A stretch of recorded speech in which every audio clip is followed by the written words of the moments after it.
Southern Quality Ford Friday Night Blitz continues.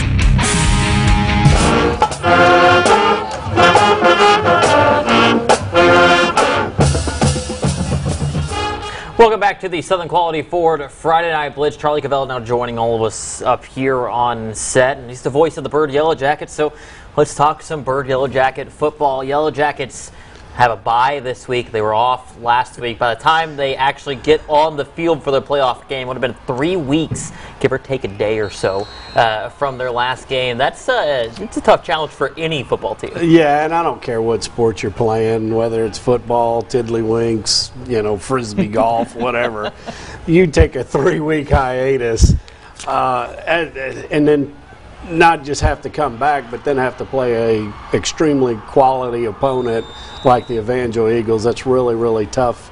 That's a tough task. And, I mean, you're asking to hold teenagers' attentions, which most have the attention span of a gnat, but you're actually, trying to keep them focused for 1 week at a time. Now you're asking them to be focused and, in game speed, game mind for 3 weeks. Tough to do. Coach Mike Suggs and his staff have got one heck of a task in front of them this week. I wonder if Coach with Suggs, my kids, if you would put all the video on YouTube, yes, they would watch all of it. Yes, my daughter is a YouTube-aholic. I wonder if Coach Suggs has reached out to any college coaches, because this is almost like the layoff that you see between the end of the regular season and into the bowl game. Mike's a former college coach. I mean, he coached after his playing days at then Northeast, now ULM.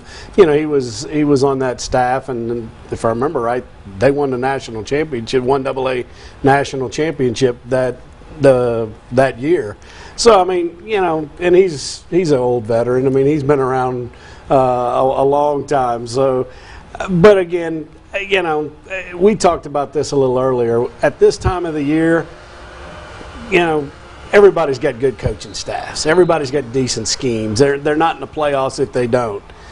At this time of the year, it comes down to athletes and those matchups. And, unfortunately for Bird, we've just not matched up really well with Evangel. Not that many people have.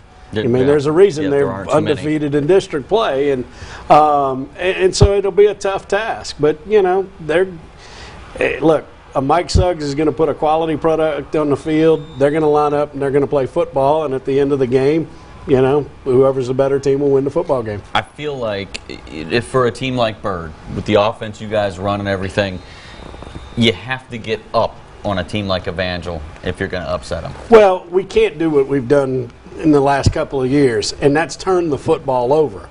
That is an absolute killer at any time of the year, but particularly this way. It's a great equalizer.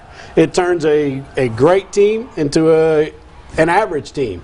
And, against Evangel in the first meeting, turned the ball over like 3 straight possessions. Well, you can't do that against a weak opponent, much less a great football team and a quality opponent like the Evangel Eagles.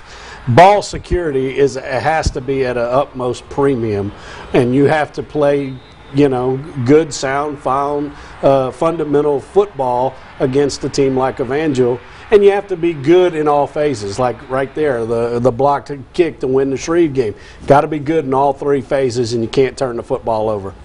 Well, how much of a benefit will that be, playing that game at Lee Hedges next week? It's tough to go into Durham Field and get a win. Well, it's not just tough. It doesn't happen with those district opponents. I think it was the first week I was on the first week, and we talked about Bishop Dunn, that we could probably count on one hand how many teams have gone into Rodney Durham Field and have beaten Evangel at Evangel in their existence.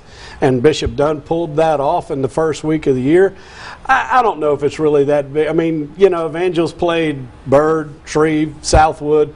They've played all of us at Lee Hedges Stadium. I mean, it's turf. I don't think there's much. Basically. I don't think there's much home field advantage. It's not like going to Minden or Haynesville in the pit and up at Haynesville. But the one cool thing about this year, especially that we saw showing the highlights of that Shreve game, that game was so awesome. Besides the rivalry, the spirit, the enthusiasm, the loudness of the student sections, the crowd, the bands. And both of those teams left every ounce of effort and energy on the field, and it came down to the final play. It was what high school football should be. Absolutely. Well, it's playoff time here in Louisiana, so coming up after the break, let's talk a couple playoff games that happened tonight, plus taking a look ahead at some playoff games in Louisiana, Arkansas, and kind of figure out what's going on in Texas. That's coming your way after the break. Stay with us.